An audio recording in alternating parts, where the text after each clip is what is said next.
are seeing it. Okay.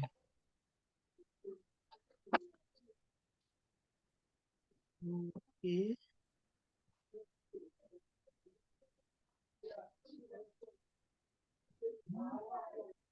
Right.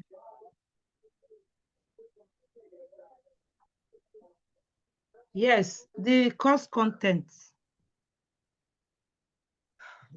We are going to look at the need for social research work, ethics and politics of social research work, problem formulation, conceptualization, and operationalization. We'll still look at measurements, validity and reliability. We'll still look at sampling, sources of social work data, the techniques of relevant data gathering, and program evaluation. I hope you have seen it. So my own part, we are going to do numbers 2, 3, 4, and 5. Although we have a scratch of number 1, let me say 1, 2, 3, 4, 5. So look at the needs, the ethics, the problems, the measurements, validity, and sampling. We are stopping at sampling. Hello. Hi. Yes, I said we are stopping my own part at sampling. Okay. Yeah, ma'am. My colleague, Dr. Oga, will now take from number 6 to number 8. All right, ma'am. This lecture is all about research, and at the end of your coursework, you are supposed to write your thesis. So this work is to guide you on how to go about your thesis writing. It's more of practical than theory. So as we are going ahead, you are thinking along on what you are going to write, your topic. By now I know for you, at least you know the you know where you can. Hello.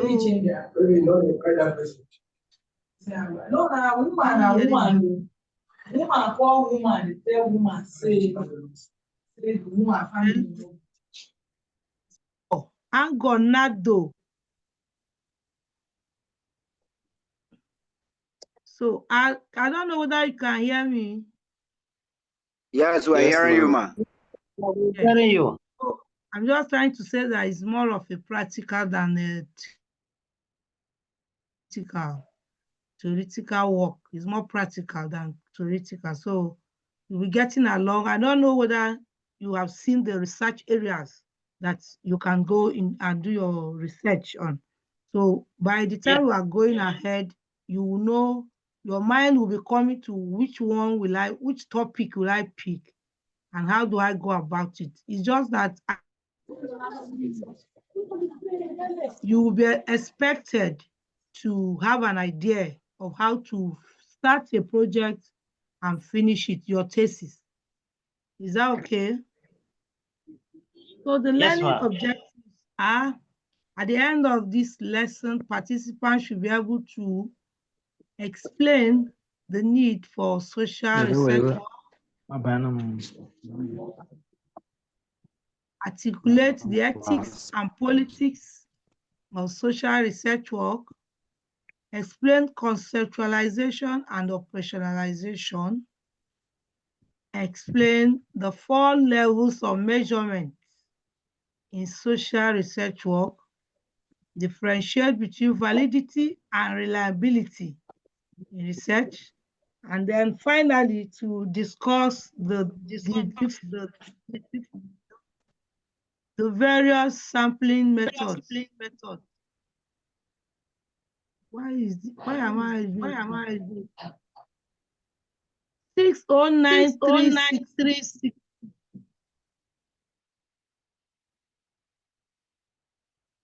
Thank you. So, can we start with the introduction?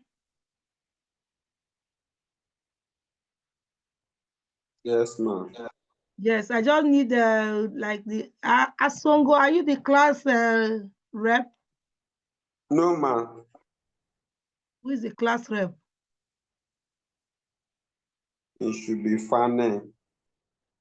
Fanen, where are you? Good morning, ma. Good morning. It's not funny. It's fine, yeah. Fine, Yam. I know you before now. Is it not you that did the PGD with us? Yes, ma. So Yes, what I ma. need you to do, you will be, when I want to know whether you are following, you should be the one interfacing with me, so I will know whether my voice is being heard or not. Okay, is that ma. okay? Okay. Uh-huh. Yes, ma. So we're starting off for introduction that man by man's nature has been inquisitive. We have inquisitive mind. We always want to know what we don't know. And then that led to Eve eating the forbidden fruits in the Garden of Eden. The consultation of oracles by your forefathers and all these things and the acts of agriculture, all of them depict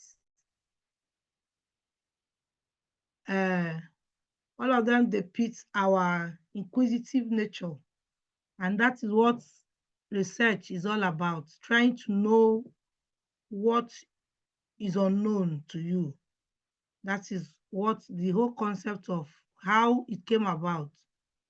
So through refinement over decades, some of these methods have now been acquired and adopted as the basic characteristics of scientific thinking and research. So because we want to know what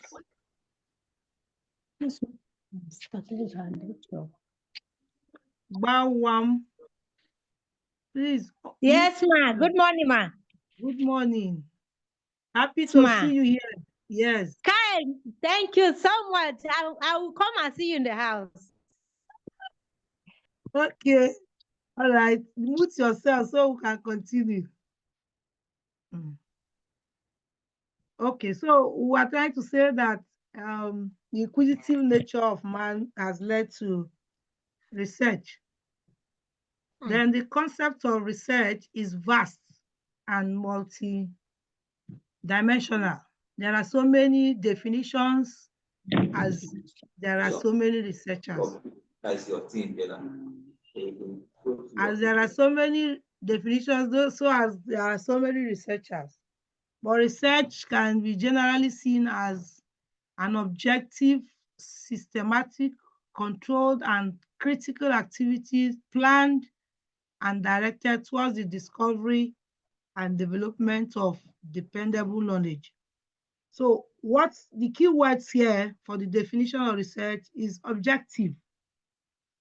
It's not based on supernatural belief or anything or your personal feeling. It must be an objective kind of study, and it must be systematic. Systematic in the sense that it has a method, it has a system, like an organogram, how it flows. You don't just come and start, you say you want to do research, and you start from conclusion. You understand? So it flows from one level to another. It has to be systematic. And the aim is to solve a problem. Generally, research is to solve a problem. We are not just doing research for the sake of doing it. There must be a problem on ground that you want to provide answers to. So these are the key things in the definition of research. It must be deliberate, it must be objective, it must be systematic, it must be aimed to bring a problem, a solution to a problem. I hope it's clear. Hello. Hi, It's ma. clear, ma. It's clear, Okay. ma. So feature, well, I have only 3 days to deliver the whole of this It's slide. So clear. anywhere you need clarification, or you need to just stop me so that I will know that there is a problem. So features of research. The research, like I said, is logical. It's logical. Logic is applied to achieve results without imposition of, like I said, you don't impose your personal feelings or preferences. Like you are researching on something and your mind is already made up, like it must be like this. So what if it's not like that, like what you planned? What happens? It's no longer a research because it's now your personal feeling or your conviction. So it must be logical. Research is empirical. Empirical is based on the fact that it must be observable and it must have a practical experience. It's not by revelation. It's not by speculation. It's what you see, observable, something you can observe and verify for practical experience. So research aims at solving problems. I've said that over and over again. During the time of COVID, you hear people going into research and all that to bring solutions, to come up with the vaccine, to come up with this and that. It's a problem that prompts you to go into research to get a solution to the problem. It's conducted in a systematic and objective manner. I've said that you don't just come and start research and say, I am starting with a methodology at the beginning, or you are starting with recommendation or conclusion. Although some of you students, you do like that. There was one of my students that I gave some years ago, I gave him research topic. We approved one for him to now come and write chapter 1. The day he came, he sent his work, bundled everything together, sent through somebody as a mail to me, and he has finished chapter 1 to 5 and asked me to sign. So some of you can still do that magic, but research is conducted in a systematic way, systematic manner. I expected him to come and give me chapter 1. From chapter 1, we know the objectives and we know how we develop chapter 2, 3, and before you know, he has already concluded and finished everything at the start. So that is all, was not research. So another feature is that it's based on accurate observation. I told you that is something that you observe. It's empirical work. Research emphasizes development of generalization, principles, or theories. As you are going to find out later, when you are doing your research, you base your work on some people's theory, existing work that have existed, that you can now say, I am borrowing a leaf from it. So to check whether what I'm doing now, whether it will prove the theory or whether it will agree with the theory or it will contradict. Some works are like that. 7, it demands patience. As a researcher, you have to be patient, especially when it comes to data collection. Maybe you are going to the field. Some people, if it's agronomy course, you have to plant. If you plant maize, you can have 3 or 4 plots that you are checking, maybe the fertilizer, the names of different fertilizers you're applying on different plots, and you have to wait for the result to come, because you have to check whether the yield from the different stands of maize, they are the same. So they can conclude that, okay, this one now is the best fertilizer for maize. So you have to be patient. Sometimes, even if you are not going to the field, some of them sometimes is to feed an animal or fish. You have to wait for it to grow to that size so that you now check the effect of what you are testing. So it calls for you to wait, be patient. Again, it involves gathering and analysis of data. You gather primary or secondary, any of them that you can lay your hands upon, you can gather them. Research is reductive. Reductive in the sense that you may have an array of data, so many of them. When you go to the field, you come back with so many questionnaires, but what you needed is just to extract the data and then analyze it and then get the point that is needed. So by that, you have reduced the quantity of the volume of the entries in the questionnaire by reducing it to meaningful results that will be presented in your analysis. Again, research is replicable and transmittable. Replicable in the sense that's why we have methodology. Hello? Ajaka. Hi. Godwin. Yes. Please unmute. Are you following me before you unmute? Yes. Okay. So research is replicable. I said that's why we have methodology. In the methodology, you state clearly how you did all that you did in the research so that somebody else can pick it and then try to replicate what you have done. And that's the joy of research. So it's not something you write, you hide how you got it. You always write it so that another reader can pick it up and reproduce what you have done. Sometimes when you are writing paper, when you finish this course and you write your thesis, they will require you to write a paper out of that, as an article in a journal. Sometimes when you are writing an article and sending to a journal, they normally ask you to give them your raw data. The essence is that if you provide them with the raw data, they can run the analysis that you said you run, so that they will see whether what you have presented is the same thing with what they too will get. I hope it's clear. And then another major part is that it requires expertise and courage. That is why we are giving you this training, so that you become an expert.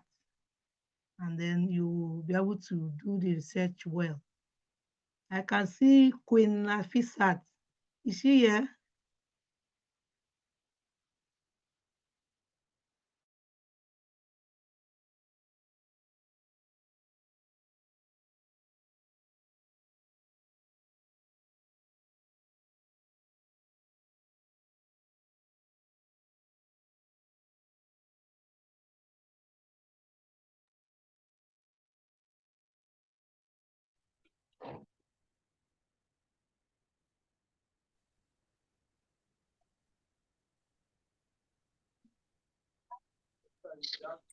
Hello.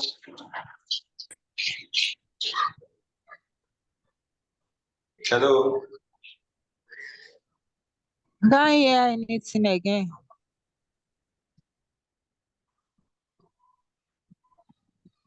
Network is very bad. Network.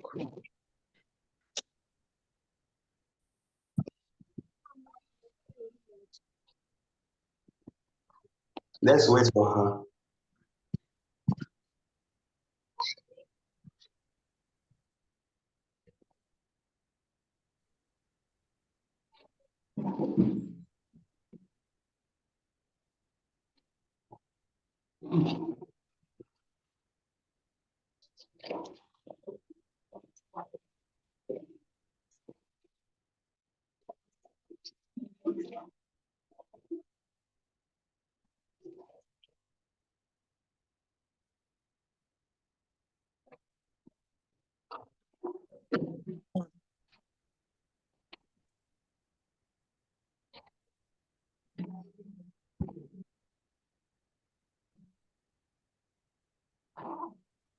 Okay, she's no longer connected. Is she no longer connected? Yes, I'm here.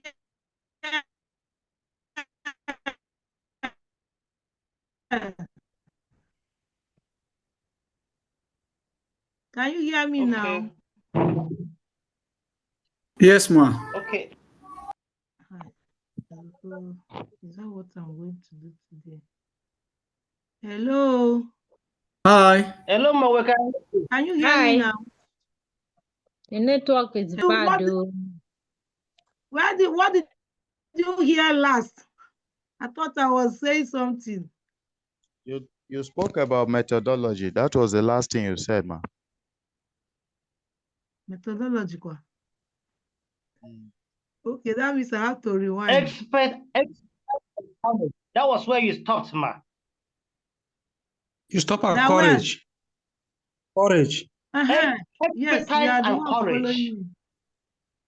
Yes, thank you. Thank you. Thank you.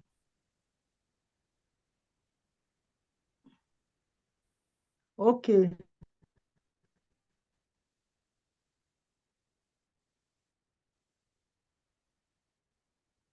I pray this will not happen again.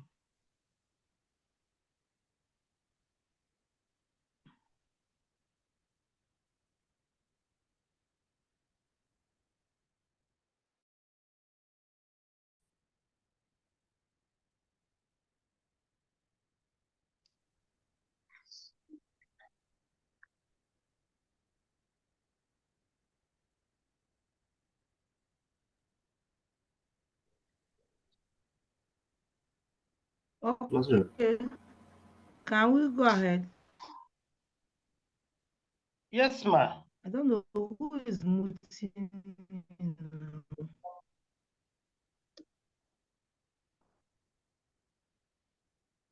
Hello. Hi, ma. You can go.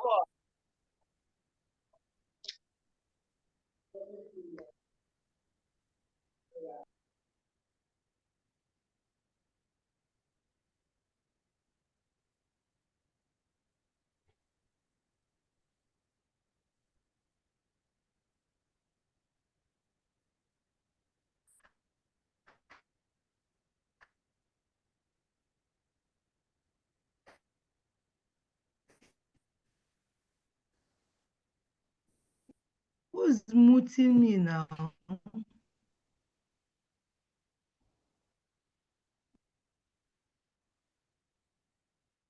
Yes, we are going ahead. Importance of research. Jiba, mute yourself. Importance of research. Research can be used for so many things. Hello. Hi, ma. Go on. We're hearing you.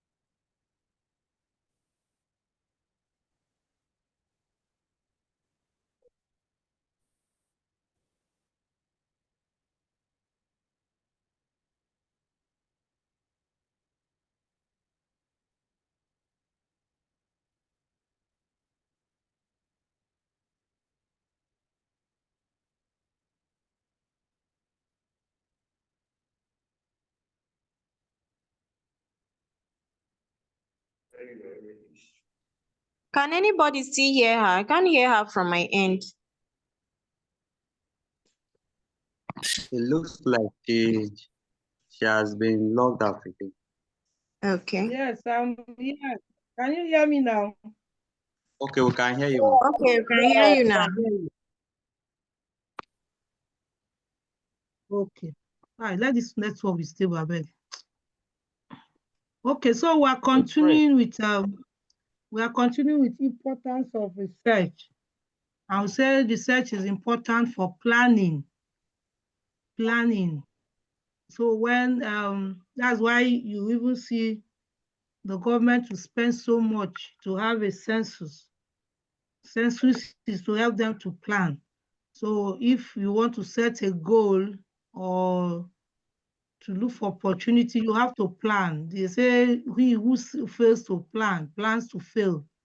So research helps you in Hello, planning. ma. We are not seeing your slide, ma. Okay, you are not seeing my slide. Yes, ma. Yes, ma. Oh, sorry, I'm coming.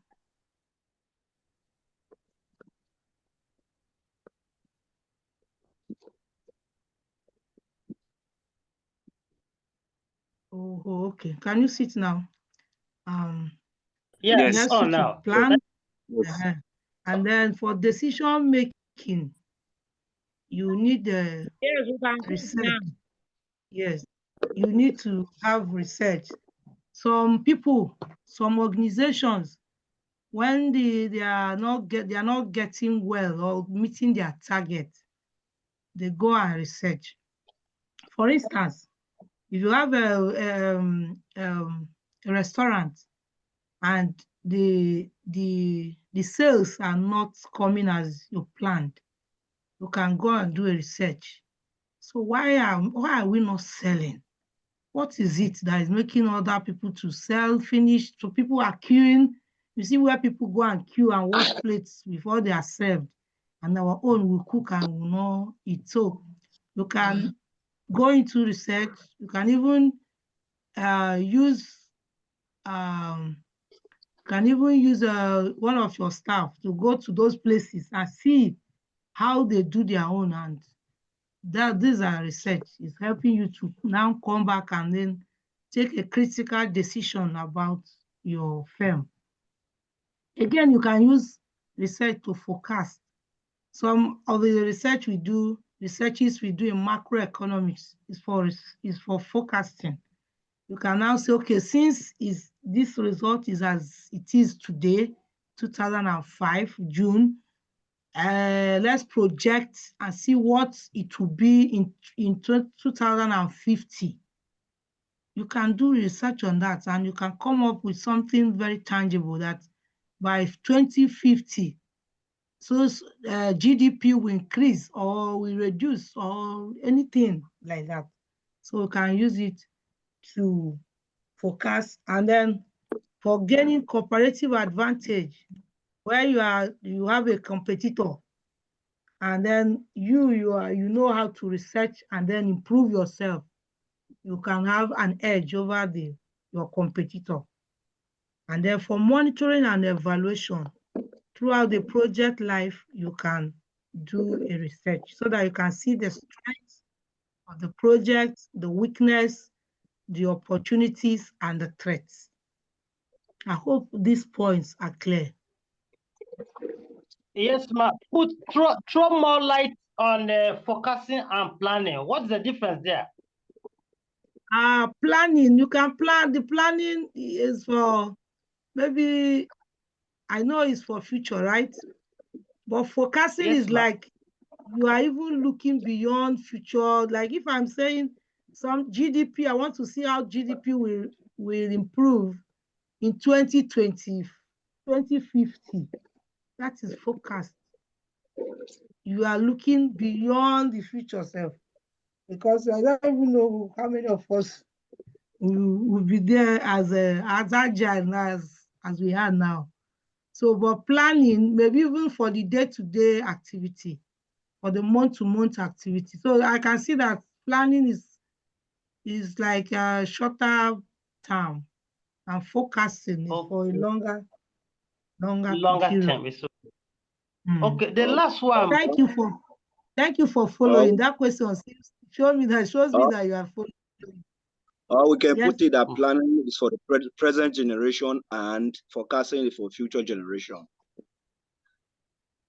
And you can even plan for future generation, but it just depends on because you can even plan for your today or tomorrow, short term, but the other one seems to be a longer term. And Longer term. Focusing is like you are using the little information you have for today to tell what will happen, to predict what can happen in the future. I think it's different from planning. Planning may be based on what you have on ground.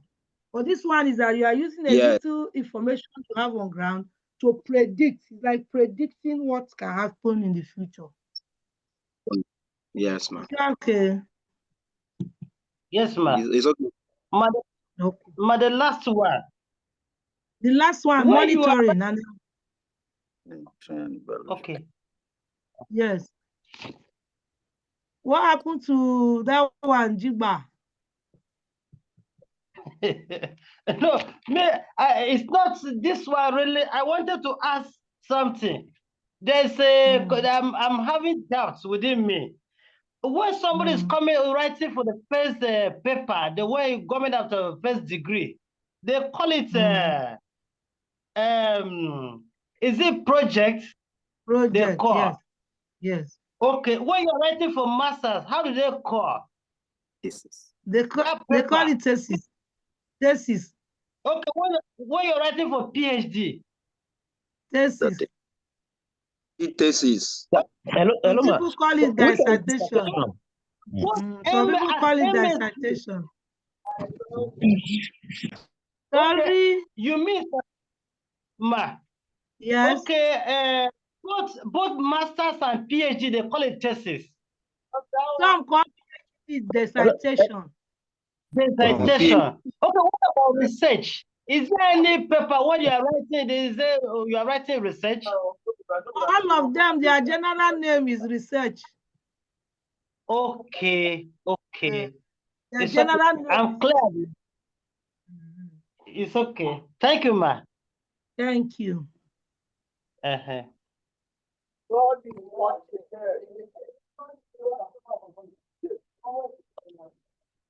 So, Chagu, Ted, are you talking to us?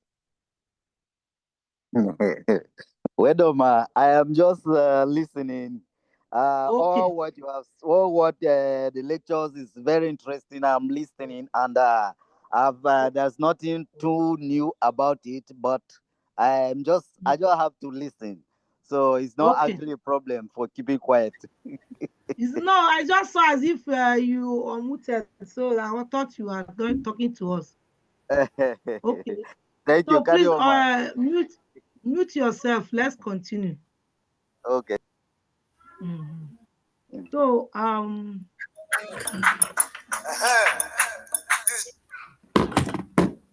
so we'll go to the next item there: ethics and politics in social research. Takbe. Hello, ma. Yes, do you have a question? Yes, ma. My hand is up.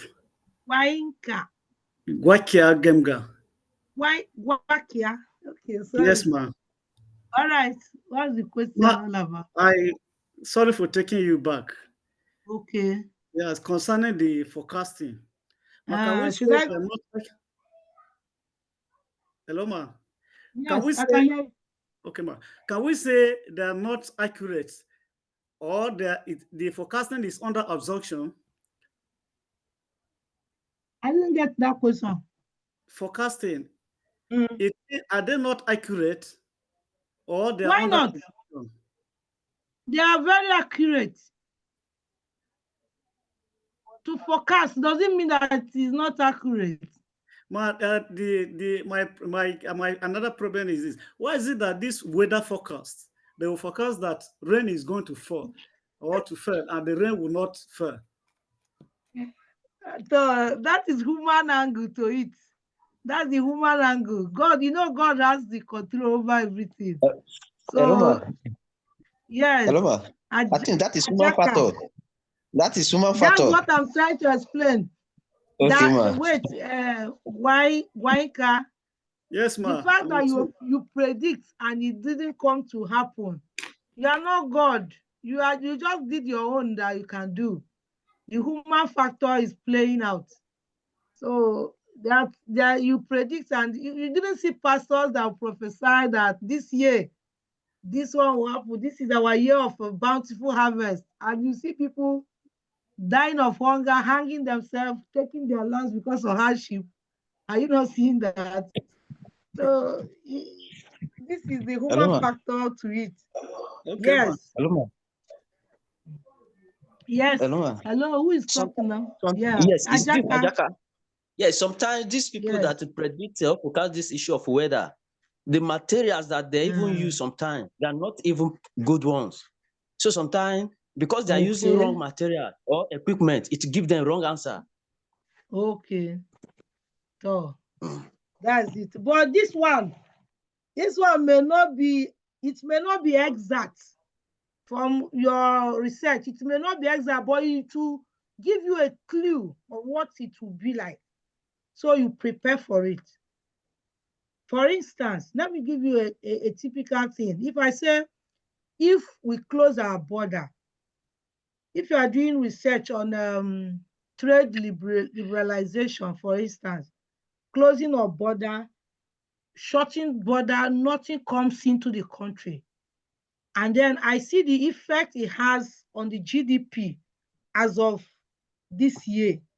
I can from there predict what will happen if this closing of border continues till 2050, for instance, or 2030. I can make my prediction. The predictions may not be accurate, but it will give you some steps, it will give you some signs.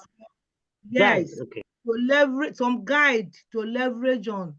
You understand? So that is the whole essence of research. Like the census we do in this country, do you think is very correct? Some people will just go and manipulate figures. They will come and write names for people that are dead and all that. But the aim is not still defeated, because it will still give us a guide, to help us to know how many people can be here, how many people should be here, how many, so as we know how many we are, how to share the resources we have equitably and otherwise. So it may not be, a research may not be 100% correct, but at least it gives you a clue to what is happening. Is that okay? Yes, ma'am. It's okay. So we move on to ethics and politics of social research.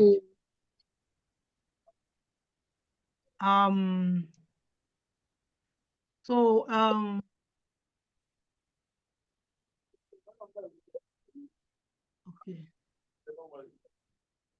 The ethics, one, ethics means the rules and regulations that govern a given profession.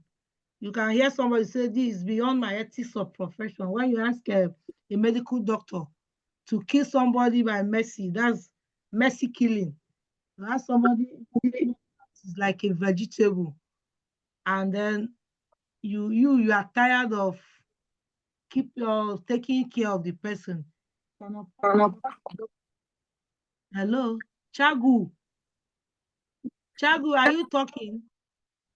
You're not talking, mute now. Yeah, I am with you, ma. Okay, so please mute yourself. Okay. So you see people going to doctor and say, doctor, please just kill this person for me. I don't know whether you have seen such, but the doctor will tell you that is against my ethics of a profession. I don't kill. I was not trained to kill. I don't kill somebody or like that. So in the same way, research has ethics, the rules and regulations that govern it. So number one is voluntary participation. One, nobody should be forced to participate. If you're participating in a research process, is a voluntary thing. Nobody should coerce you. You must fill my questionnaire. You cannot go to a farmer in his house and say, okay, you must fill my questionnaire. You must, or you go to a market and say, okay, I'm doing research and it's you that I'm coming to. Don't disappoint. You must do it. Oh, you don't do that. It's a voluntary thing. You ask for the person's consent. He gives you. You can go ahead and then get information that you need from him. Again, no harm to the participant. Somebody that is involved in research should not be injured. maybe physically, mentally, emotionally, psychologically, So don't go to somebody that you are going to collect data and you are going to harm the person by asking the person, "Kai, look at how poor you are. Is it this wretched house you are living in?" and all that. On Google, mute, I beg. So, is it this wretched house you are sitting? You are look at how Kwashoko is finishing your children and all that. That's not part of the research. You shouldn't harm anybody in any way at all. Then there is another way, the other one we call informed consent. You have to seek the person's consent. Even in questionnaire, there's a page you normally write seeking for the consent of the person and telling the person that is for research purposes. Anonymity and confidentiality. Anonymity, you have to tell, you shouldn't go and expose somebody. That's if you get an information from somebody, you go to the public or you go and publish it. And so organization is maybe you are working on something about financial misconduct or whatever, and then you go and publish the person's name. The person gave you the information in confidence. So confidentiality matters in research. You don't go and expose, just like Reverend Fathers that listen to our confession. They don't come to mass and start saying, Madam CWO chairwoman, are you not the one that the daughter committed abortion last year that you came to so you don't do like that. You keep everything in confidence, and that is one of the ethics of research. Then analysis and reporting. Negative findings, in case you came across and you are analyzing and you find something that is not appealing, like something that is not what you expected to see, the ethics says that you should report it the way they are. Don't come and change the tone. Maybe there is an intervention. Let me give you an instance. There's an intervention on farmers. I hope they are hearing me. Yes, ma'am. If there is an intervention on farmers, and then the donors or the agency involved, their goal is to alleviate or to improve the standard of living of the beneficiaries. And then when you come to the results that you have generated after the whole analysis and research, you find out that instead of improving the standard of living, it lowered their standard of living. So you shouldn't go and doctor the results or the report and say, okay, it should be, or you change it that it has increased when it did not increase. So I am saying this because I know that some of us are with some agencies, some NGOs. Whatever you see in the research, that's why it's a research. Report it the way it is. And the last ethics is honesty and integrity. It's still the same. It's just like the second side of this one I'm saying now. You must be somebody of integrity and honesty. Don't come and mislead the public because you know when you have written something, you don't know where it can go. So by misleading people, you go and falsify what doesn't exist. You are asked to go and check what this organization has done in this area, and you went and you are writing they have bomb water, electricity is 24, is given 25 hours a day and all that. You know that is not correct. So the ethics is that you stick to what you got from the analysis. I hope that is clear. Is there any question here? No question, ma'am. Okay. So we move ahead to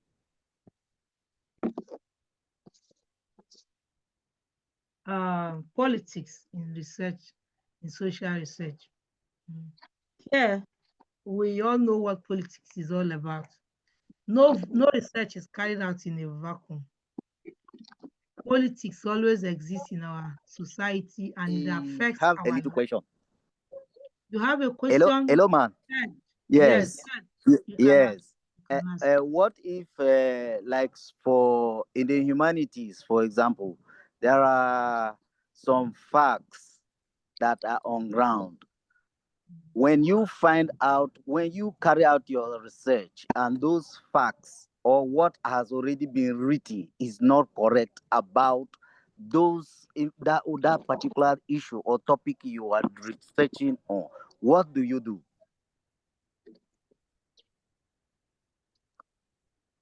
Okay, I have to ask you what already is it a theory or is it another person's finding?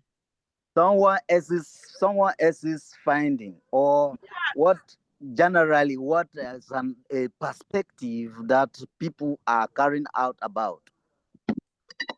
And you find out something that is in contrary. And your research now has found out something that is the opposite of what those people have written. How do you do? What do you do about that? You still report what you got. That's the point I'm still making. Okay. Yes, Thank you, man. report it the way it is. Okay. Because even though people wrote it that it was like or found out before, it can change. So you don't go and make it to look like the people's work that has already existed. So just leave it the way it is, the way you found it, report it that way. Okay. So are we together? Daniel Fanyam, I'm not hearing your voice. It's you that are mandated to answer me.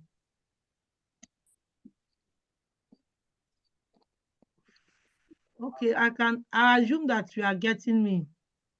Okay, so we're saying that how does politics affect research? The cost and use of research is the most concerned. Political issues tends to lower cost rather than a suitable research with a higher cost. What we are saying here is that if you see a research that will take more of your time or your money, we tend to go to the one that will take less time or less money. True or false? Let me give you an instance. I was doing a research one time and I had to travel very far place. When I got to the place and I saw that one lady that is educated somehow, she has a HND. She happens to be one of the likely persons I'm to interview. So when I got to her, she said, why are you wasting your time? Just go one corner and do all these things. This thing I did it during my HND now. Why is that why you are coming here? Just go one corner and do this thing and then do it and then get what you want. That's how we did it. Is that why you are carrying your transporting to come here and you are suffering yourself like that? You see, ba? So we always tend to go to the easy way. From the cost and the use of this, you say, okay, let me go to the one that has a lower cost, shortcut. Some students don't go to the field, but it's not correct. That's why what I'm saying is not correct. They don't go, they just, maybe if you give them a questionnaire, they go to their roommates and all that, they will be duplicating. It's not, the essence of research is defeated. So as an individual, you have your own ideologies like that you believe in, just like close to what Ted just said. There are some things you believe in, which when the entire process, it may affect or influence the entire research process. The beliefs you have about something. So if the thing doesn't go the way you believed it, you may tend to turn it around so that it will go into to to fit into your ideology. These are the political sides of research. These are not encouraged. And then the findings of research may bring some let me say some tribes. Let me use tribes here. Some tribes, it will project them as being inferior or superior to others. Like there was a time somebody said in Benue women, their husband used to use them as cola, or that okay, there's this research they said that HIV is highest in Benue, right? There was a time it circulated like that. So, and you see, the government of the day would not like to hear that kind of thing. Or this time around that we're having cases of killings and all that. They say the highest killing is in Benue. How would the governor of the state take it? So he will be saying, oh, so I'm the weakest governor. So all these killings that are going on is my own is the highest. You know, that kind of a thing. These are political issues that comes up with search. When such things come out, they tend to change it. That's why you see that when you are conducting ordinary census, people tend to falsify, to say things that are not there, to change the narrative so that things will be in the way they want it, you know. So these are the ways politics tend to creep into research. I don't know whether I've made any sense. And it tends to center on the substance and the use of research, political issues. So there is no place that you don't see political things, especially in this research, you will see it. So I don't know whether I have made any sense or you have any addition. So people can contribute. This one is something that you can contribute.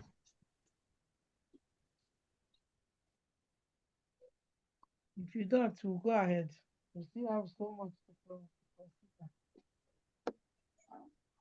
Bye. Hello. Hello, ma, we are with you. Hello, ma, we Okay, are with you. you are with me, right? I think you can go ahead. I should go ahead. Yes, ma, go ahead. Okay. Go ahead. So if I ask anybody the politics in social research, can I get something from you? How politics enter into research? Or, yes, you have some things to say, right? Yes. Yes, ma. Oh, all right. So let's go ahead. So we'll start again by, let me say this one is the major thing we're starting with in this research cycle, the problem formulation. You know that when you have identified, they said a problem identified is what? Half solved. If you know what a problem is, then the solution comes. So the major problem faced by students and researchers alike is identifying a researchable problem. So a research problem is said to exist when what prevails is different from what ought to be. And then it's just like when you have a yellowish leaf color of a crop in a maize, is an indicator to a farmer that there is a problem. When you go to your maize farm, sorry, I'm just using majority of my examples are in agric, so bear with me, but I'll try to be coming down to the social standard, okay? So when you go to your maize farm and you see that all the leaves are yellowish in color, is an indication to you that there is a problem. So formulation of a research problem means to state the problem in a way that is researchable.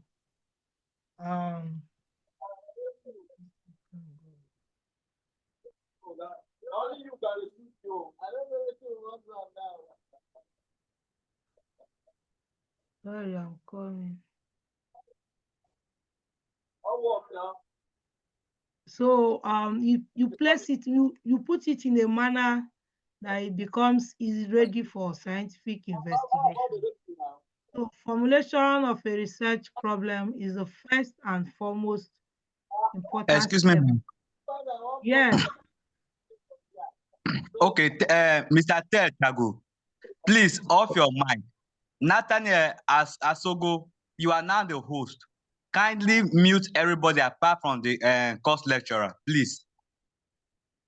But if you cannot do it, if you cannot control the class, just make me the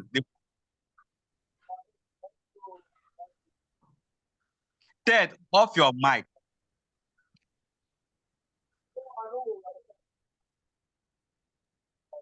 Thank you. Okay. Ted, your mic is still on. Okay, so we're talking about problem formulation. Formulation of a research is the first and foremost step. Is the identification of a destination before taking off the journey.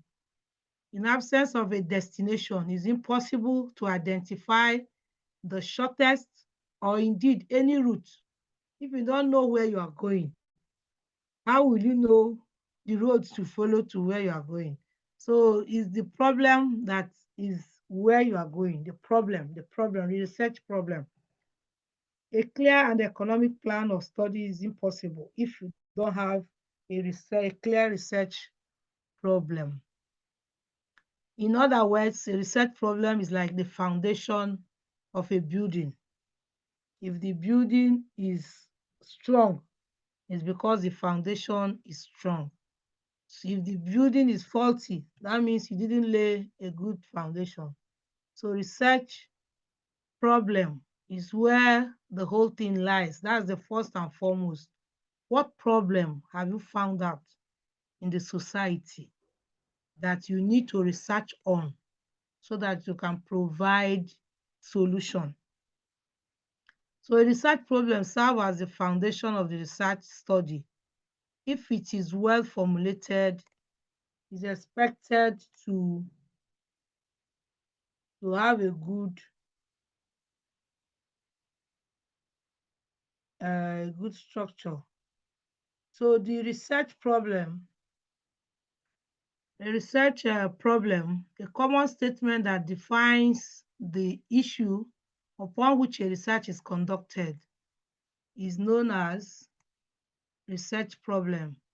It proposes the line of investigation which is taken by the researcher for conducting research. So a research problem is a statement about an area of concern, a condition to be improved, a difficulty to be eliminated, or a troubling question that exists in scholarly literature, in theory or practice that points to the need for meaningful understanding and deliberate investigation. So all that we're saying is that for you to engage in any research, you must know the problem. That's the fundamental thing. There are so many problems in the society that exist. So which of them appeals to you? Which of them do you want to investigate on? Which of them do you want to bring a solution to? So in some social science disciplines, the research problems typically pose in the form of a question. So in your write-up, in your chapter 1, you'll be expected to write the background of your top of the study, what you are writing on. The next thing you have to write is on the problem statement. What is the area, what is the problem you have found out that you want to address, that your research is planning to address or to find solution to? So in that place, that's where so many students have problem there. Because by the time you write it, you don't write it, they will ask you write your problem statement is faulty. You go to research, to seminars, you hear it so often. There's no problem. So some people will tell you that you don't have any problem. I didn't see any problem. You didn't write it well. So this aspect is the place that so many people are interested in reading. Your examiner that is coming to examine you, that is the first place he goes to read, to know what are the problems that you have highlighted, that your work, your project work, or your thesis, or your research work is trying to, or is going to provide solution to. So the basic characteristics of a research problem is that it must be interesting. You don't go and choose a topic, or you want to study on or provide to research on a problem that is not interesting to you. Hello? So the first point is it must be an interesting area to you. As they have given you the research areas, you choose, you take a look at it and look at the one that appeals to you. Why do I say it was interesting? You know that if it's not interesting, that's why some of us, the supervisors, you come to me and say I should give you topic. I don't give you, because what is my area of interest may not be your area of interest. When the interest is not there, what carries you along? When you become fed up with the write-up, is that interest that helps you, to go ahead and complete the work. I hope I'm speaking. So it must be of an area of interest to you. That interest will be the thing that will push you to any length. If they say you are going to Wanune to collect data, that interest is there for you to go and say, I knew where I'm going because of this thing. I want to see the end of this thing. I want to see a solution to this. It must be interesting. It must be relevant. It's not something that you just go and get and then they will keep one side. It must be something that is needed, something that is important. You don't just go and research on anything that I just want to graduate. No, let it be something that will be beneficiary to the society, to people, to a locality. And then it must be specific and focused. That is another area that students don't know. They want to study on something and it will be a general, a broad kind of study that they cannot even finish in 10 years. Somebody will come and tell you, I want to work on drug abuse. Drug abuse is a good topic, is a good research problem. Where, how, which aspects? I want to work on gender. Gender, which aspect of gender? What particular thing about gender? What specific thing? So that you'll be focused. You know that if you say only gender can take you how many, you cannot even finish it in years. But if you define it and narrow it and be specific that this aspect is what I want to study, you see that it will be something that can be accomplished easily. But if it's too broad, I don't know how you'll be able, but you see students doing that.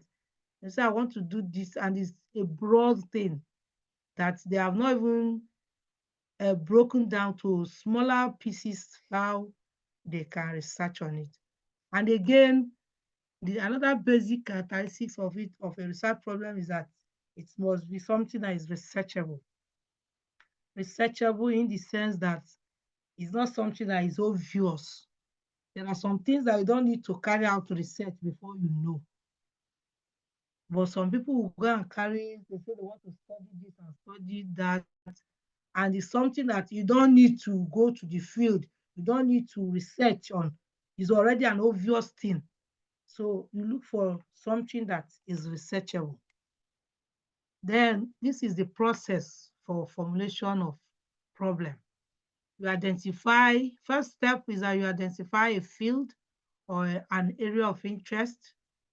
From what they have given you, I believe that by now you are supposed to have, or even if you have not done it from today, you go and look for the one that appeals to you, that will be your area of interest. I hope I am talking. Hello, let me get somebody to confirm. If Yes, ma'am. We can hear you, ma. Yes, if our precious raising hand. We can hear you, ma. We can hear you. Okay, thank you, thank you. If can we hear Yes, question? I raised my hand. Yes, I don't know, is it contribution or question? Yes, ma. It's a question, ma. I want to draw you back a bit. I didn't quite get it very well when you talked about a researchable topic.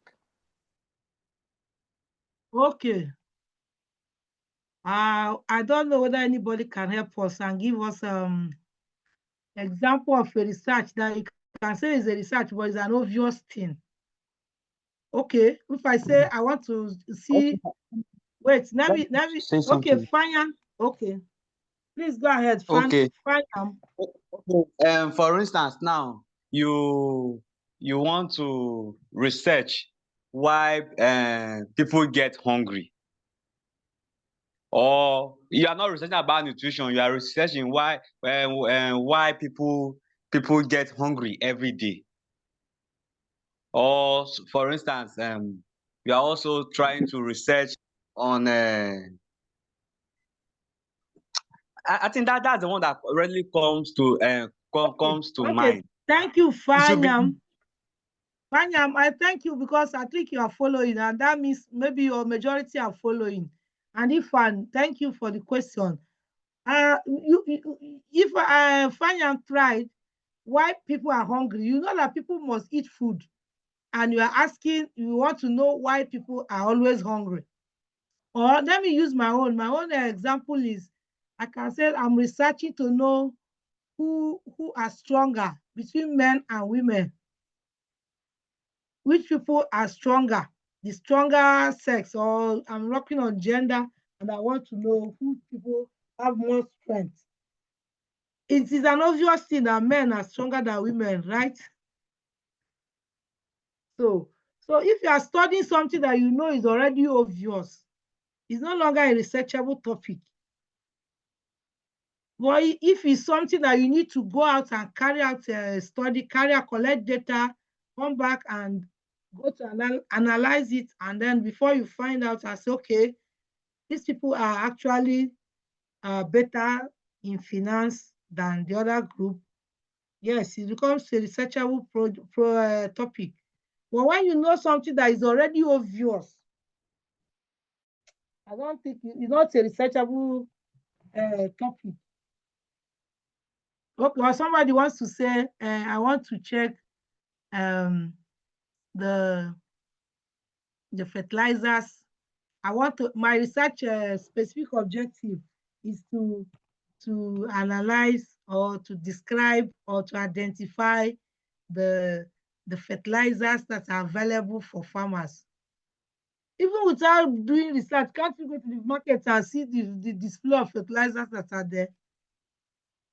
I don't know whether we are getting it. Ifan. Like I'm not that. We can hear you. We can hear you. Okay. So Ifan, I want to know whether you have cleared your doubts, or you still have something else to say. Yes, you have, ma. Yeah? No, I'm okay with that, ma. Thank you very much, ma. It's okay. Thank you. Okay, so the steps, just like I tell you, research is systematic. You don't jump the queue. You don't do the one that you are supposed to do first and do last. You do it in a sequence. First, you identify the field or area of interest. And I was saying that from the areas of interest that was shared to you, where you can choose your research topics, you should, even if you have not seen it today, you go home and when we are finished the lecture, you go through it and then you scan through and look for the one that appeals to you as a person. That should be where you will focus. That should be your area of interest. So you choose it so that even if when your supervisor is not answering you, even when there's no money to go to the field, that interest that you have in the topic will push you to go ahead and finish it. I hope I'm communicating. So, I don't know whether, can somebody wave?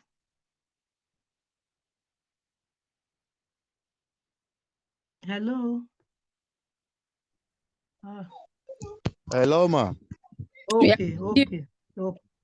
We are hearing you. Okay. Hello, ma. Yes, we are hearing. We are Okay. hearing you. All right. Thank you very much. So the second step is to divide the broad area into smaller sub areas. Like we talked about the issue of gender. You can now go and break it into different subtopics inside the gender. Which of them am I going to read to dwell on? And again, it will still follow your line of interest. Then select the most interesting topic. When you have broken them down, you select the most interesting topic. Step 4, you raise research questions. At the end of this research, this research will provide answers to these following research questions. These ones will be in form of questions, the research questions. They are still in your chapter 1. Then the step 5 is you formulate your objectives. Your objectives and your research questions are the same. The difference is that research questions are in form of questions. Let me give you an instance. If you are going to write objective 1 to describe the socioeconomic characteristics of respondents, my respondents can be drug addicts, right? I can say my specific objective 1, which is the step 5, is to describe the socioeconomic characteristics of my respondents, the addicts of drug. Then the research question will be, what are the socioeconomic characteristics of the respondents, which are the drug addicts? I don't know whether you're getting it. The two of them must match. The question, the research question will put it in form of question. The objective will put it in form of a way to go about the question. I don't know whether I have made a sense. The idea is that the way we do it is that your research question 1 will tally with your specific objective 1. Research question 2 will tally with your specific objective 2. Research question 3 will tally the same thing. It's just that the format is different. The other one is in form of question. The other one is in form of an answer. Let me say an answer to the question. So that is all I can say. I think I'll wait for you to ask me question. Step 6 is to evaluate the objectives, whether they are adequately covered your topic, the specific objectives you have written, and the research questions that tallied with it, whether they have adequately covered that's your area of interest, that's your topic, your broad topic. Then step 7 is to evaluate what you have done. So if you have a question, please ask me now. You obey. Yes, ma. You obey. After you obey, then it will be Ifan, Precious. Okay, ma. Thank you, ma. I just want to ask this step 6, evaluate the objectives. Is there some kind of scientific tool to evaluate objectives, or how do you go about evaluation of objectives? Okay. It's okay. I've noted that. Precious. Yes, ma, that's my question as well, because you know this is very practical. In a short while, we'll be going to our research. So I was like, how practically, how do we evaluate objectives? Okay. One thing I want you to know about research is the meaning of research itself is re. Re means something to do something again. Research, search again, research, search and search and search again. You may have chosen that your area of interest. You may have written your research questions and your research objectives, that is specific objectives, but you are not very sure whether it has adequately covered your topic or not. What do you do about, how do you evaluate it? You can make your own input. You know, sometimes, like when you are doing research, mostly inspiration of research, just like a musician will tell you, it comes at night. It comes at a time you didn't even know, it will just drop. But the major thing in our research, in this our contemporary research, is that you have to search and research and research. So literature review will help you. You have to check what other people that did close topics, what they did. I'm not trying to say you should copy their own. Like, for instance, if I am doing a work on gender and I have chosen my specific area and I've listed all, I don't even start my own. I don't even start writing or listing anything until I have reviewed like 20 articles, 30 related to that work. By the time you have finished reviewing them, you will not know when the ideas will just be fooling your head self, that you'll be trying to accommodate it. But the thing is, when the idea comes, just go and write, go and pen it down. You will find out that when you finish, your own idea will be quite different from all those ones you have read. But the problem with students is that they will just carry one single article in a journal and want to duplicate it, or when they see somebody's past project or thesis, they'll carry it and be dubbing. It's not so. Read as many as you can. By the time you finish reading, you will not even finish reading, ideas of your own and the line of focus of your own will come. So it's by reviewing what other people have done. And these days, it's very simple, very easy for you to do. I know that some of you is AI. Don't go too much into hello.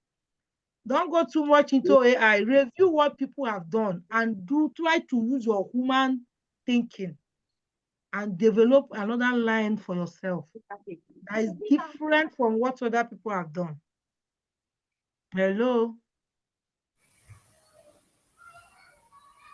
Yes, my way with you. I'm hearing you, ma. I don't know whether I have made this anything here. I have made a point. So the whole thing lies on how you reviewed. If your work is good, it depends on how many work around that concerning that field that you have reviewed, and you have reviewed them, that you have from nowhere your own will come, your own direction will come, your own specific objective will come, and it will be different from. It will not even be. It cannot even be said it tallies with any of those ones you have read. So that is how to go about research. You cannot do without reviewing. You have to do review even before you start writing. Has that answered the question? Yes, my task. Oh, can go ahead. Yes, ma. Okay. Yeah, so we are done with this. So this is just the step that we have already talked about. You identifying the broad field, you dissect the sub areas, you select the interested sub area that you want, you raise questions, you formulate objective, you assess or evaluate, then you cross-check, double-check. So the sources, this is as if I know that I have already answered, but we still have something like that. Sources of research problem. Most times in human research involves around the 4 Ps. That's is around people, around problems, around programs, or phenomena. So we call it the 4 Ps.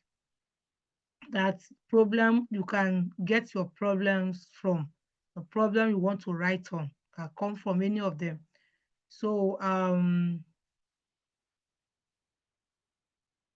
or you can come from personal experience. Maybe your place of work, you have identified a problem, or the place, your background from village, from home, it has already given you a topic already. So it can be from your personal experience or your interaction with people. You see that this is where problem normally comes, and then you want to be a solution provider to that area.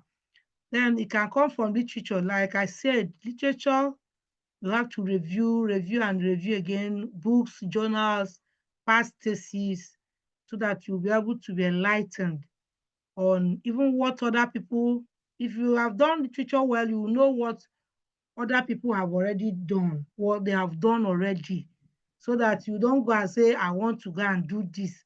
You'll be stressing yourself, I want to go and do that, when other people have already finished the work. So you see the area that we call the research gap, the area that people have not researched more into, that you can research on.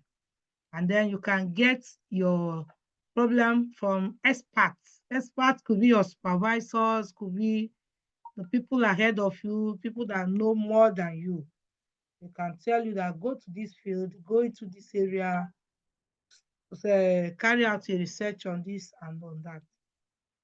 I hope this is clear.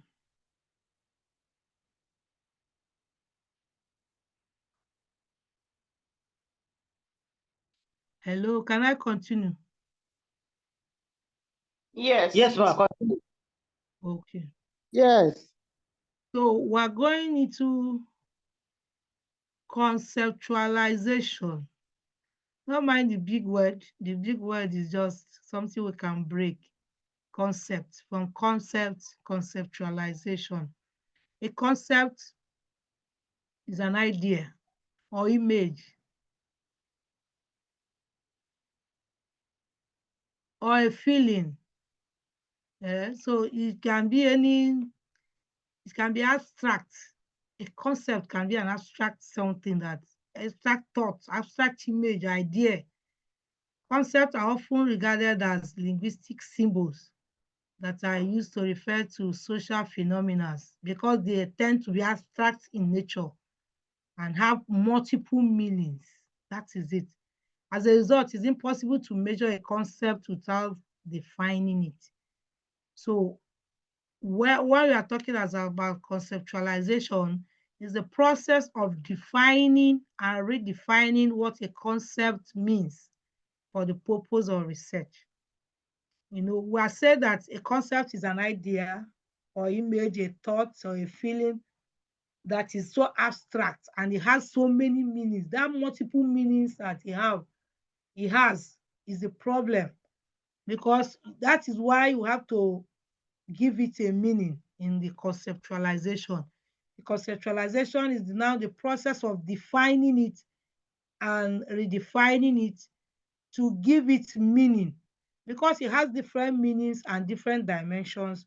You want to give your own concept, that is your own meaning, the area the aspect of it that you want to study, the aspect of a concept that you want to study, and you define it so that your reader will know that, okay, if you are talking about gender, for instance, I know the aspect of gender that you are talking about.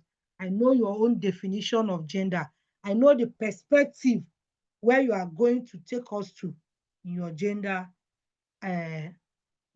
exercise. in your gender write-up. So conceptualization involves defining abstract ideas with specific characteristics. So the conceptualization specifically will help eliminate the vagueness in the research topic. So it's just to give a meaning to abstract word. That is what conceptualization is all about. We want to give a meaning to an abstract word so that your reader will know that this is your line of thought, the way you are going for your research. So conceptualization in the process where an abstract concept is defined. I'm just trying to define it in different ways so that we can grab what it is. Where an abstract concept is defined. For example, when Charlie's old boss uses the word lazy, she has her own mental file folder of images and ideas about what lazy means. She can't share the mental images. So when she uses the word lazy, when you hear the word lazy, what comes to your mind? For me, what comes to my mind when I hear the word lazy is that person that will not wake up in the morning, will want to have a tea on the bed, that will not be able to do anything. It's only just to coil him or herself on the bed and be ordering for something to be given. But this Charlie's old boss, lazy, does not mean like that. When he said that somebody that comes to work is lazy, you can now see that there is another dimension, another definition to that laziness. That this one comes to work, oh, that lazy could be that the person does not finish the work that is assigned to on time. Maybe you give the person a target, he doesn't meet it. That could be the lazy. But to you and I, when you hear lazy, what comes to my mind is that person that doesn't come out of the bed, that just looking for, if we just eat and we will sleep and wake up, eat and sleep and wake up. That is the kind of thing that comes to my mind. So you need, if you are working on that, on a word lazy, for instance, you need to really define what that concept is. Which part of it? Is it that person that comes to the office but will not finish the work assigned to him or her? Or is it the one that doesn't even come to work? Or is it the one that doesn't even like work at all? I will tell you that I didn't come to this world to suffer, you know. So by the definition, you are trying to tell your reader that this is the aspect of laziness that I'm talking about. So conceptualization research refers to the process in which research concepts are defined as specified, because some terminologies have varying meanings and different people have different perspectives of such terms. So because of that, you need to define your concept.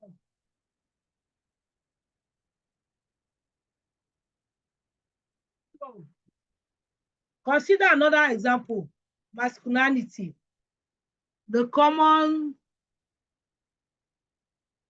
most common definition of masculinity is the way of life associated with a male gender. Similarly, the concept can refer to the nature or quality of a boy or a man. Another definition is the societal expectations of behavior and roles placed on the male gender.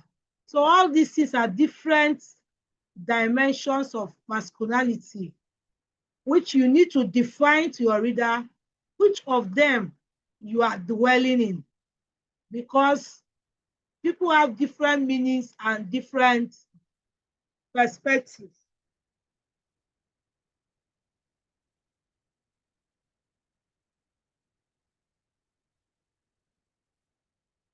Hello, are we together? Yes, ma. We are Okay. together. We are rolling So on.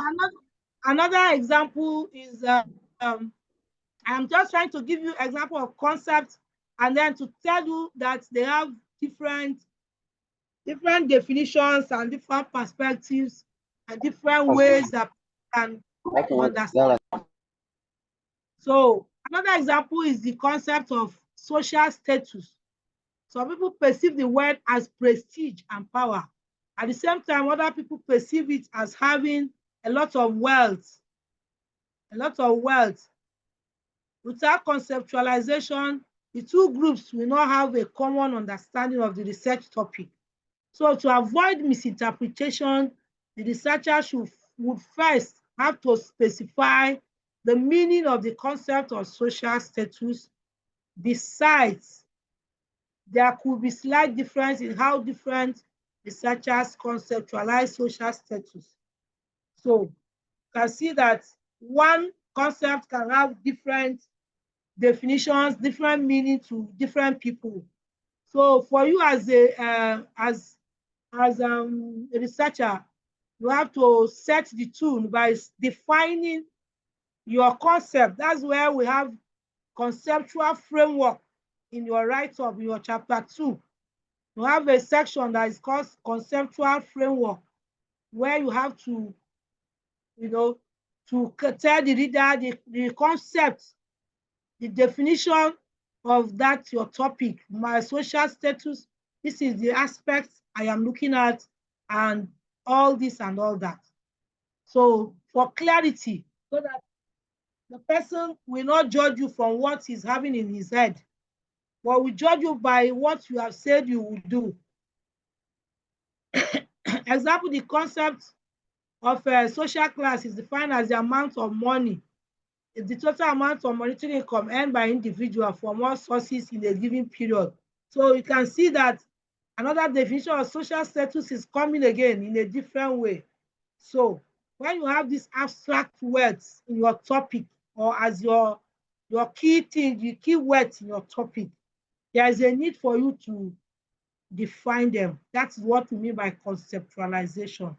When you have masculinity, feminism, aggression, well-being, satisfaction, beauty, especially in this our social standard, majority of the research areas are things that are abstract in nature that we need to define.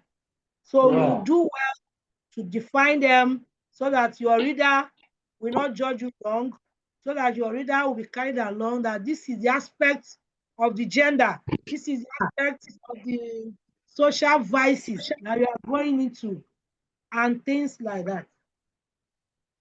I hope, is there any question?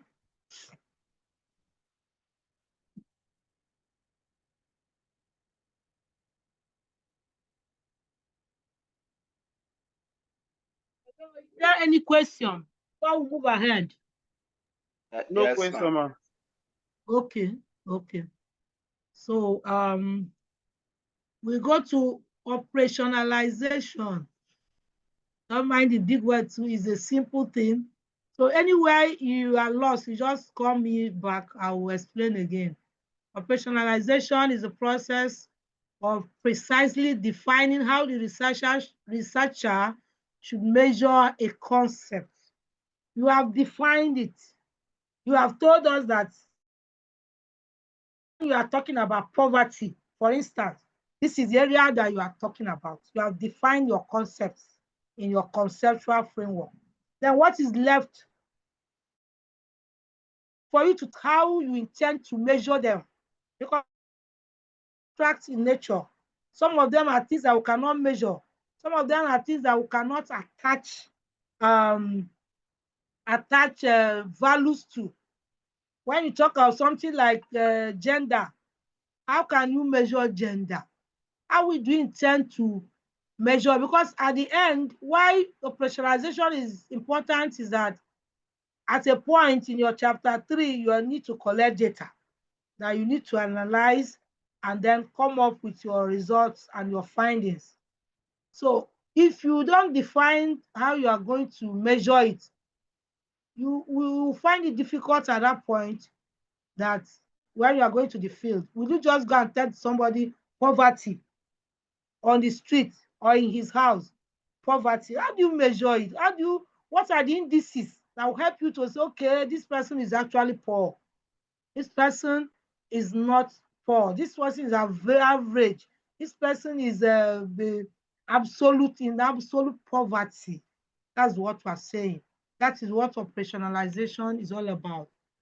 Operationalization works by recognizing specific indicators that represent the ideas we are going to research. This process entails defining the exact procedure or operations that will be used to measure an indicator. For instance, if you are researching on health, indicators for the concept of health may include factors like physical health, emotional health, and lifestyle. Similarly, if you are surveying on mental health conditions, you have to look at conditions like stress, depression, anxiety. Basically, these are indicators that somebody has a mental ill health or so. So how are you going to measure it? How are you going to put 1, 2, 3 into it? That is operationalization. Basically, the purpose of operationalization is to remove vagueness and make sure that all the variables in the study are measurable or observable. So that is just it. How are you going to measure this, your ill health?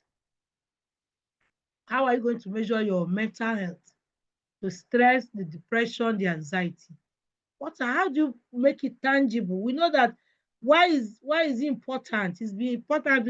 If I say measure your age or your height, will you not say it's not important? You will say it's not important because your height, you can always stand and use something and measure it, right? And know that it's 6 meters or this or that, or your age. You already know your age, that my age is 25, 35, 45, 55, 65, and so on. Well, these abstract terms, abstract words that you are going to use for your research, some of them, they are not something that you can go and weigh and say, let me take measurements of poverty and weigh it. Let me take the weight of gender. Let me check your gender, your feminism. It's not something that you can measure. So that is why it's important in research that you have to define them, and then you define a way of, you look for a way to measure them. That is in the operationalization. So conceptualization and operationalization, they are brother and sister. You tell me the angle you are going to dwell in, you define it, and then the other one you tell me how you are going to measure it. So in chapter 3, there's a place you write measurement of variables. That is the place you are supposed to define how you intend to measure your stress, how you intend to measure your depression, how you intend to measure your anxiety. Because you are not going to analyze anxiety as in the spelling inside the SPSS or the starter. You must put them in figures. So that is why it's important to tell your reader how you intend to put them in figures. Is that okay? Yes, ma'am. Okay. Any question?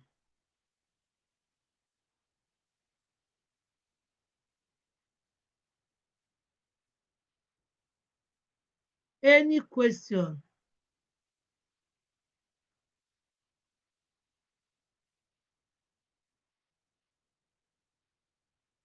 I want to be able to ask question. It's time for question or contribution or anything that you know that we have discussed and maybe you didn't get very well. Hello, class.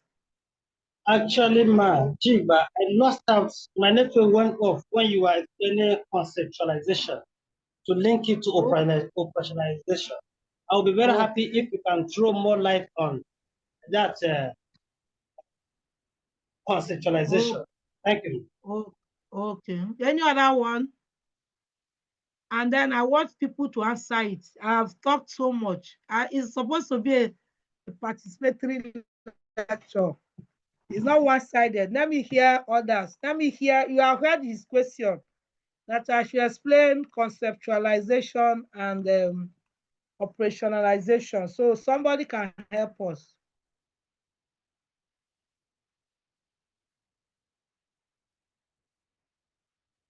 Hello, class.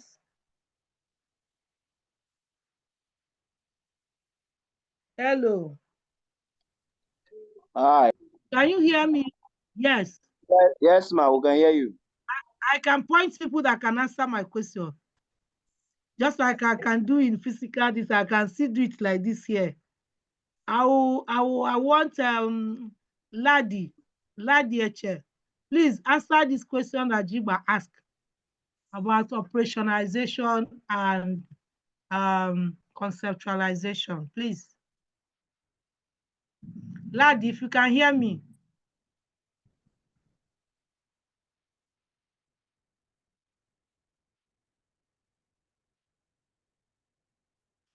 If Ladi cannot answer, or maybe she's not with us, she are logged out. Can another person? Yes. Let me answer. Hello. Okay, Aliu, right? Yes, ma'am. Aliu Ibrahim, please, can you help us?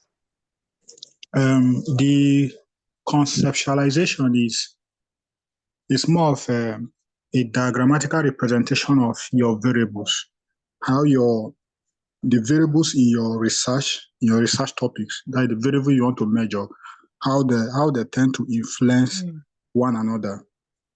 The dependent variables, the independent variables. Mostly, it is the independent variables that actually influence the dependent variable, or how your explanative variable can give rise to your outcome variable. So you are trying to put them inside a framework. In other words, you put them in a diagram, and then you illustrate it with arrow pointing to one another to give a concept of what your research is talking about.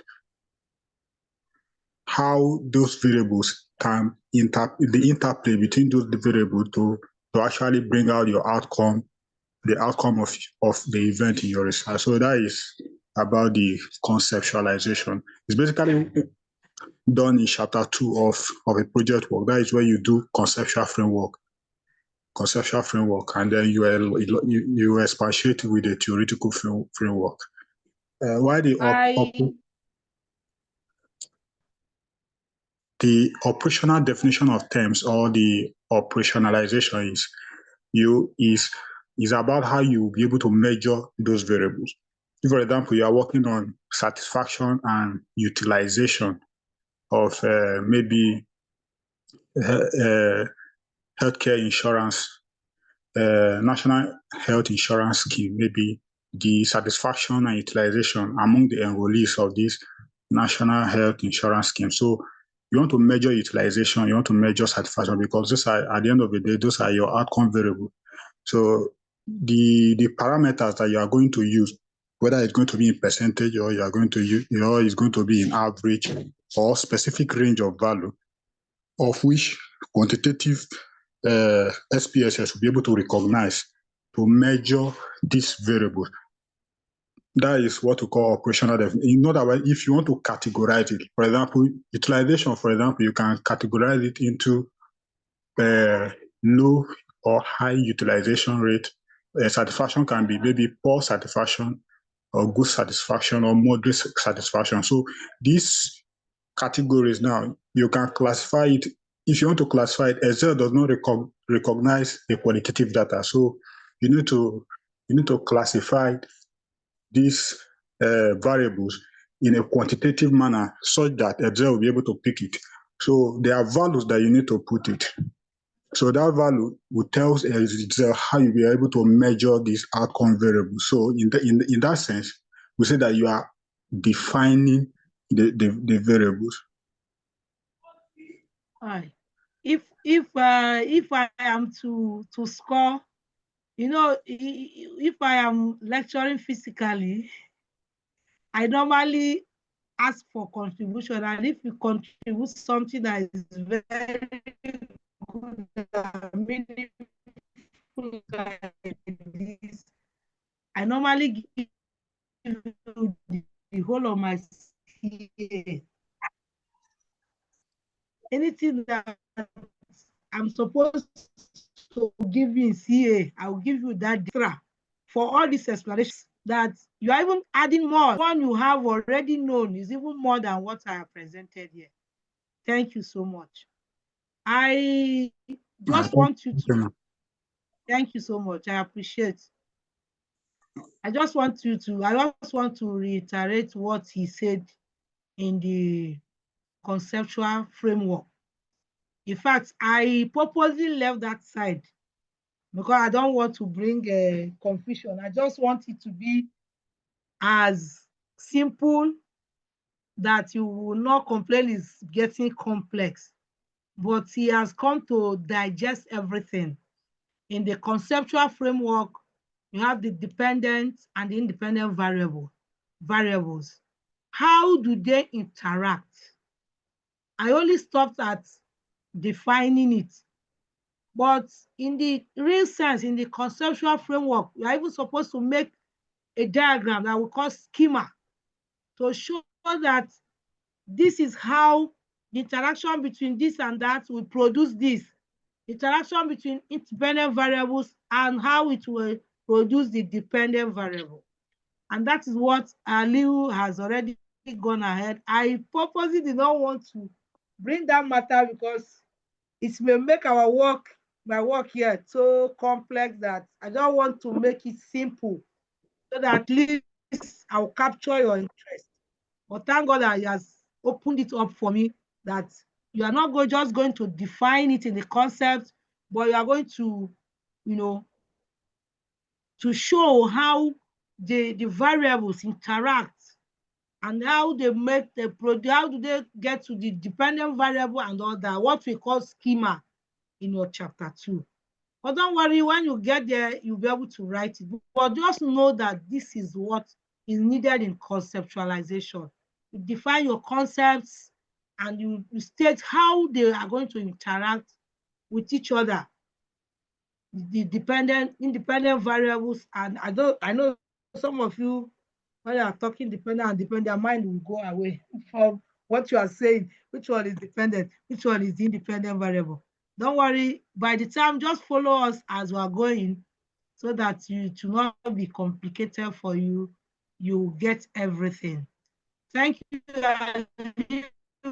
again. Operationalization. How do you intend to put words, to put figure into the words?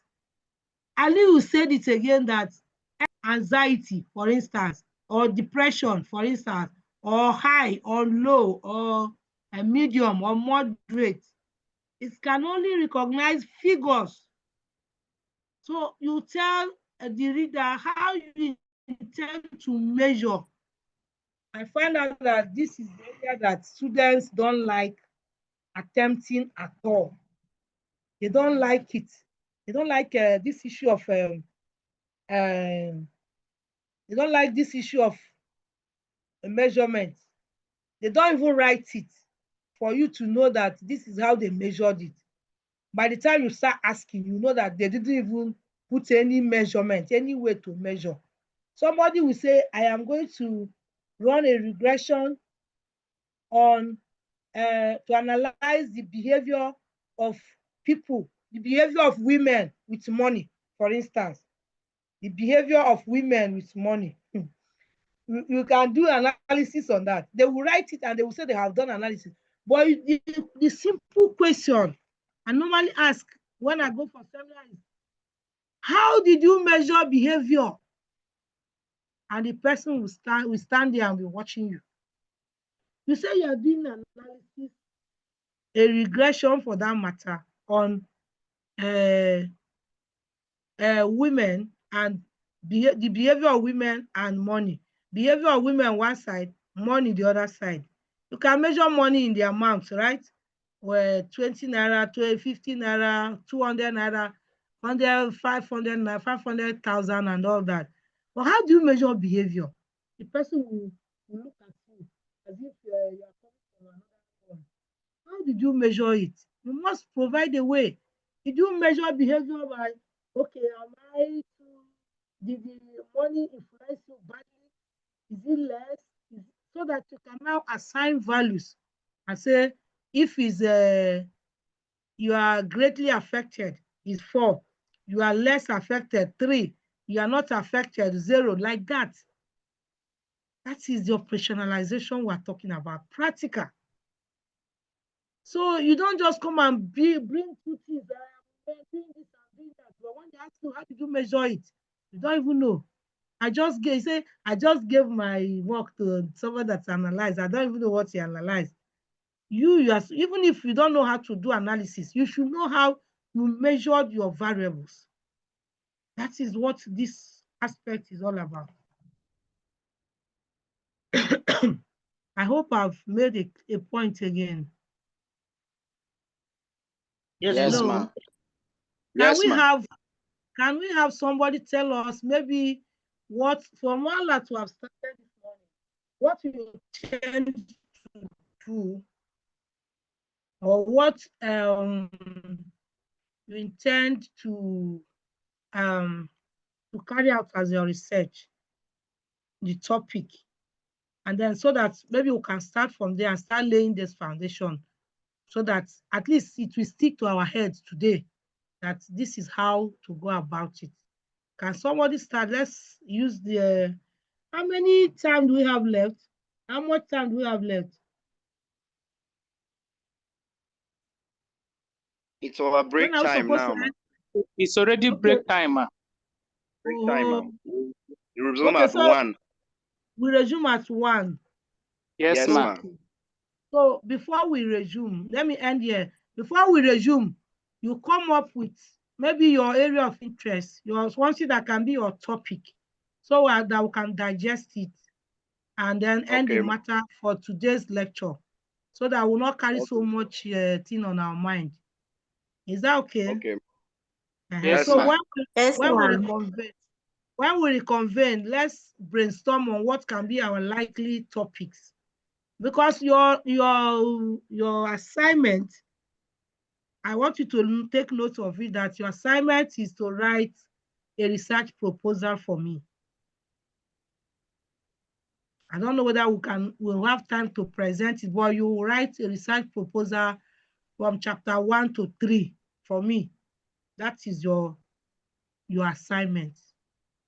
So maybe I will even write it, or you write it in your WhatsApp group, that the assignments, they used to give you assignments, right? Yes, ma'am. Yes, ma'am. My assignment is that you should write a research proposal. Try to be yourself. Don't go and give anybody at this time. At this point, let it be your own effort. Let's see how we can shape it, so that maybe finally it can be your research work. I hope that is clear. Okay, so ma'am. Until we reconvene by 1, have a nice time. Thank you, Thank you, ma'am. Excuse me, ma. Excuse me, ma. Before you leave, ma. Yes. That we have. Hello, ma. Yes, I can hear you. Just to call your attention that we are just to call your attention that we are over 65 in the class. So will you prefer an individual proposal, or is going to be a group? Collective. I would have loved it to be individual, so that at least everybody will know how to, how to think about proposal. But if you have a group, already. You have an existing. Let it be individual. Let it be individual, please. Let it be for this one. Yeah. But because you are going to have individual thesis at the end. So yes, ma'am. let it be individual. So from now, be thinking of what to write. Thank you so much. Thank you very much, ma'am. All right. Thank you, ma'am. Thank you. Hello, class. Please, I have also forwarded something to our WhatsApp group. we are supposed to fill that almost immediately and submit. So check all our WhatsApp groups and do it immediately, ASAP. Thank you.